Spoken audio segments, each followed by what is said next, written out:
جی دوستو، آج 7واں خط جو ہے اس کے اہم نکات دیکھتے ہیں۔ نمبر 1،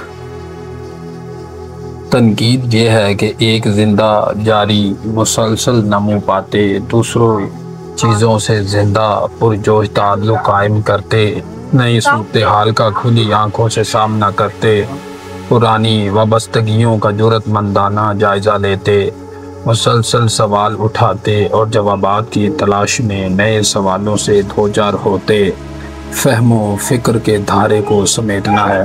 نمبر 2، تصورات کی تعریفیں اگر ناقص نہیں تو نامکمل ضرور ہوتی ہیں۔ نمبر 3، جنہیں سچائی کی واقعی تلاش ہوتی ہے ان کی راہ میں اپنی انا اور اپنے سابق دعوے حائل نہیں ہوتے۔ نمبر 4، میں یہ سب خطوط تنقید ہی سے متعلق لکھ رہا ہوں جن میں اس کے مختلف پہلو سامنے لانے کی کوشش کر رہا ہوں، اور ہر بار اس احساس سے دوچار ہوتا ہوں کہ کتنی ہی باتیں معرض بیان میں آنا ابھی باقی ہیں۔ نمبر 5، تاثر کیا ہے؟ ہم کسی تحریر کو پڑھنے سے پہلے ایک خاص ذہنی و احساساتی کیفیت میں ہوتے ہیں۔ وہ تحریر ہمیں اس حالت سے باہر لاتی ہے اور اپنی دنیا میں لے جاتی ہے۔ اگر ہم مزاحمت نہ کریں، خود کو اس کے سپرد کر دیں تو ہم پر کچھ اثرات مرتب ہوتے ہیں، خوشگوار، ناخوشگوار۔ اسی کیفیت اور اثرات کو بیان کرنا تاثر کہلاتا ہے۔ نمبر 6، یاد رکھو، تنقید تاثر نہیں ہے۔ تنقید کی تلاش میں ہمارا سامنا سب سے زیادہ تاثر سے ہوتا ہے۔ ادب سے متعلق لکھی گئی تحریروں میں تاثر کا غلبہ سب سے بڑھ کر ہے۔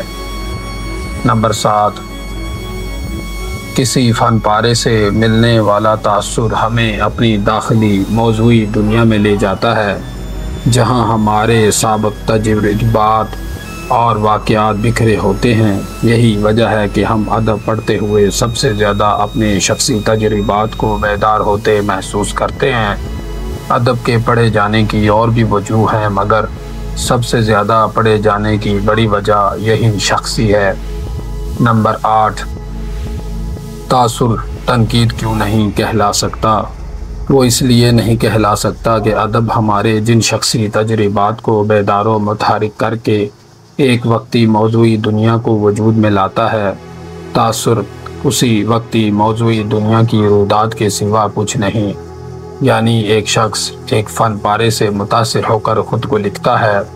خود کو لکھتے ہوئے وہ ادب کی اپنی مخصوص دنیا، اس کے اصول، معیارات کو بھول جاتا ہے یا ان کی پرواہ نہیں کرتا۔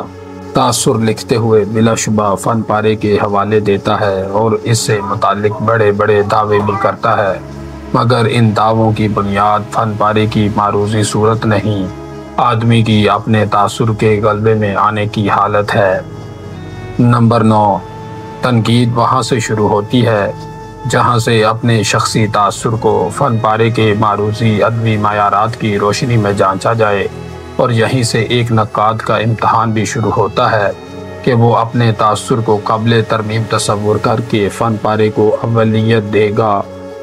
نمبر 10، ایک نقاد سے اس اخلاقی جرأت کی توقع بالکل بجا ہے کہ وہ فن پارے کو اپنے شخصی تاثر، شخصی انا، شخصی تعصبات وغیرہ پر مقدم رکھے گا۔ نمبر 11، ایک ادبی کتاب کو الہامی کتاب قرار دینا ایک دعویٰ ہے جو لوگوں کو بہت بھاتا ہے، مگر وہ تنقیدی بیان نہیں ہے۔ نمبر 12، تنقیدی بیان نہ تو مبہم ہوتا ہے، نہ بغیر دلیل اور منطق کے۔ نمبر 13، تنقید لوگوں کو لبھانے کے لیے، تفریح مہیا کرنے کے لیے یا خطابت سے مرعوب کرنے کے لیے نہیں لکھی جاتی۔ یہ لوگوں کو لازماً قائل کرنے کے لیے بھی نہیں لکھی جاتی، البتہ لوگوں کو سوچنے پر مائل کرنے کے لیے ضرور لکھی جاتی ہے۔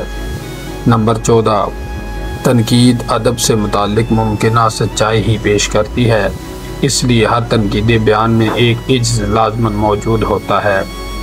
نمبر 15، نقاد خود کو کسی مسئلے پر اس واحد مستند اتھارٹی کے طور پر پیش نہیں کر سکتا جسے کوئی چیلنج نہ کر سکتا ہو۔ نمبر 16، مرصع زبان بولنے اور لکھنے والے کے کئی عیب چھپا لیتی ہے۔ تنقید اس وجہ کے بیانات سے مرعوب نہیں ہوتی۔ نمبر 17، تنقید میں شخصی، منصب، عمر، روایت کی اتھارٹی نہیں چلتی۔ نمبر 18، تنقید کو روایت سے کوئی بیر نہیں ہے۔ وہ ایک بنیادی فرق کرنا چاہتی ہے کہ کہاں کسی مقتدر طبقے نے سیاسی مفاد کے لیے روایت کا لفظ استعمال کیا اور کہاں لوگوں کے مشترک جذبات و تصورات اور اجتماعی دانش کا نام روایت ہے۔ نمبر 19، جہاں عہد پارینہ یا معاصر زمانے کی کسی بات پر محض سوال اٹھانا ہی جسارت اور گستاخی شمار ہو، سمجھو وہاں تمہارا سامنا اجتماعی دانش و قدر سے نہیں، سیاسی، مذہبی یا تہذیبی مقتدرہ سے ہے۔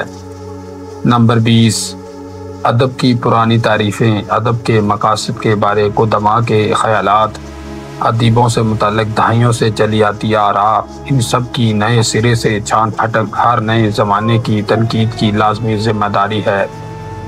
نمبر 21، تنقید لازمی انکار نہیں ہے، مگر وہ اندھا، منفعل، تقلیدی اسباب تو بالکل نہیں ہے۔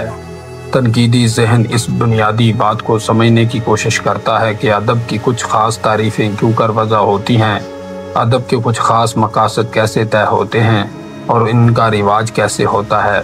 کوئی ادیب کس بنیاد پر کینن، کس سبب خدائے سخن، کس بات پر معتبر و مستند بنتا ہے، جنہیں ہم کلاسک کہتے ہیں، کیا ان میں واقعی تاریخ کو شکست دینے کی صلاحیت ہے، اور وہ صلاحیت کیسے پیدا ہوئی؟ بنیادی انسانی سوالات سے، یا انہیں پیش کرنے کے کسی لازوال اسلوب سے، یا دونوں سے۔ نمبر 22، تنقیدی ذہن دعوے کرنے والے کو نہیں، دعوے کو دیکھتا ہے اور اس دعوے کے مضمرات کو سامنے لاتا ہے۔ نمبر 23، تنقید نہ تو شکار ہے نہ جنگ، اس میں نہ چیر پھاڑ ہے، نہ دوسروں کو زخم پہنچانے کا عمل، نہ بندوق و بارود اور نہ جالوں اور دھوکے کا استعمال، اس لیے اس میں نہ نعرہ ہے نہ بینڈ باجا۔ یہ جستجو استفسار پسندی ہے، اس لیے اس میں طاقت جسمانی و طلاقت لسانی کا نہیں، دلیل و شائستگی کا عمل دخل ہے۔ نمبر 24، نقاد کو جاننے کا ایک طریقہ دیکھا جائے کہ وہ اپنے قارئین کے کن جذبات کو مخاطب کرتا ہے، قارئین کے معمولی اسفل جذبات کو مشتعل کرتا ہے یا تحسین و تفہیم کے ان احساسات کو جگاتا ہے جنہیں انسانی تہذیب بیدار رکھنے کے سو طرح سے جتن کرتی ہے۔ اہم سوالات۔ سوال نمبر 1، ادب کی کچھ خاص تعریفیں کیوں کر وضع ہوتی ہیں؟ ادب کے کچھ خاص مقاصد کیسے طے ہوتے ہیں اور ان کا رواج ہوتا ہے؟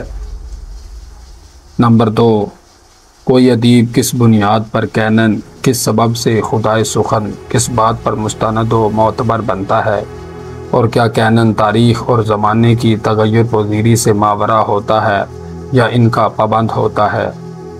نمبر 3، جنہیں ہم کلاسک کہتے ہیں، کیا ان میں واقعی تاریخ کو شکست دینے کی صلاحیت ہے اور وہ صلاحیت کیسے پیدا ہوئی؟ شکریہ۔